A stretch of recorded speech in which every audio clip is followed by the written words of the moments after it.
قربانی کے اس پورے عمل میں ایک انتہائی اہم جو پہلو ہے وہ گوشت کی تقسیم کا ہے۔ مالی عبادات کو اللہ رب العالمین نے ہم پر لازم اس لیے بھی فرمایا کہ ہم میں سے جو صاحب ثروت افراد ہیں، مخیر حضرات ہیں، وہ اپنے ساتھ خوشیوں میں اپنے نادار مساکین اور فقراء بھائیوں کو بھی شامل کریں۔ ہم تصور کریں کہ ہم پورا سال ہی جو صاحب حیثیت افراد ہیں، صاحب ثروت افراد ہیں، وہ ہفتے میں ایک آدھ مرتبہ گوشت کی نعمت سے مستفید ہوتے ہیں اور مہینے میں ایک آدھ مرتبہ نیا سوٹ سلوا لیتے ہیں، اچھا لباس پوشاک کا اہتمام کرتے ہیں۔ اب عید کے دن کیا امتیاز ہے، کیا فرق ہے کہ اس دن بھی یہی کام کیے جا رہے ہیں؟ اصل عید کا میسج کیا ہے اور اصل عید کا سبق کیا ہے کہ ہم اپنی خوشیوں کو اپنی چار دیواری تک محدود نہ رکھیں، بلکہ اپنے ساتھ ان غرباء کو، فقراء کو اور مساکین کو بھی شامل کریں کہ جو اپنے طور پر خوشیاں حاصل نہیں کر پاتے۔ اس لیے گوشت کی تقسیم میں آپ صلی اللہ علیہ وسلم نے اس کا جو طریقہ کار ارشاد فرمایا کہ 3 حصے کیے جائیں، اور 3 حصوں میں بھی یہ اہتمام ضرور کیا جائے کہ 3 حصوں میں ایک ہی جیسا گوشت اس کو تقسیم کیا جائے، اس کو رکھا جائے۔ یعنی ایسا نہیں کہ جو اپنے لیے حصہ ہے اس میں انتہائی شاندار اور بہترین قسم کا گوشت ہو اور باقی 2 حصوں میں جو چیچڑے ہیں یا دیگر اس طرح کا گوشت ہے اس کو تقسیم کیا جائے۔ تینوں حصوں میں برابر اور ایک ہی طرح کا گوشت اس کو تقسیم کیا جائے۔ پہلا حصہ اپنے لیے ہے اور پھر دوسرا حصہ اپنے عزیز و اقارب کے لیے، رشتہ داروں کے لیے، اپنے دوست احباب کے لیے دوسرا حصہ رکھا جائے، اور تیسرا حصہ خالصتاً ان لوگوں کے لیے ہے کہ جو نادار ہیں، جو مساکین ہیں، جو فقراء ہیں، جو اپنے طور پر اس مہنگائی کے دور میں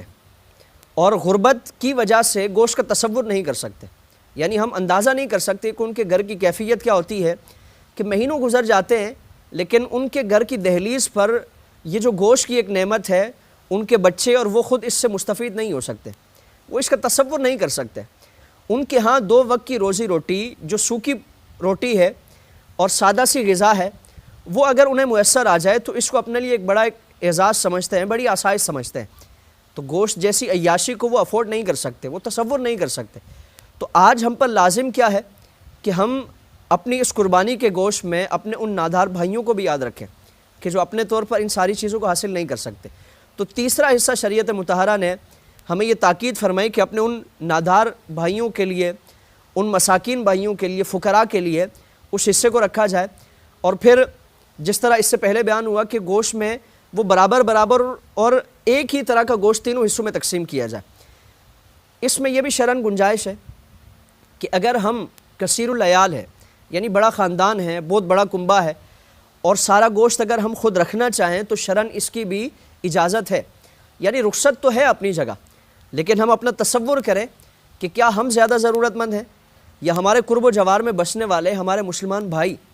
جنہیں سید عالم صلی اللہ تعالیٰ علیہ وآلہ وسلم نے ہمارے جسم کا اور ہمارے وجود کا ایک حصہ قرار دیا۔ حضور نے فرمایا کہ مومن ایک عمارت اور ایک جسم کی مانند ہے کہ ان میں سے بعض حصے بعض کے ساتھ جڑے ہوئے ہیں، یعنی وہ ہمارے جسم اور ہمارے وجود کا ہی حصہ ہے۔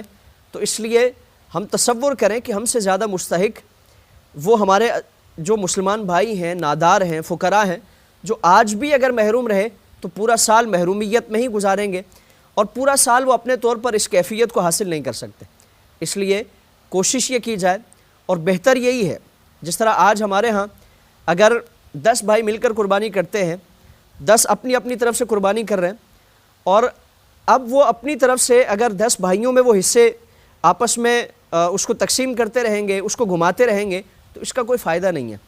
اپنے عزیز و اقارب میں اگر زیادہ قربانیوں کا عمل ہے اور ہر ایک قربانی کر رہا ہے تو ان سے اجازت لے کر ان کے حصے کا بھی اگر گوشت کسی غریب کو پہنچا دیں گے تو اللہ تعالیٰ آپ کی طرف سے بھی اس عمل کو قبول فرمائے گا، اور جس نے اگر رضامندی سے آپ کو اجازت دی تو اللہ تعالیٰ اس کی طرف سے بھی اس ثواب کو قبول فرمائے گا۔ اللہ تعالیٰ اس عمل کو اس کے تقاضوں کے مطابق اور اس کے جتنے بھی آداب ہیں اس کے مطابق اللہ رب العالمین قربانی کی عبادت کو ادا کرنے کی توفیق عطا فرمائے۔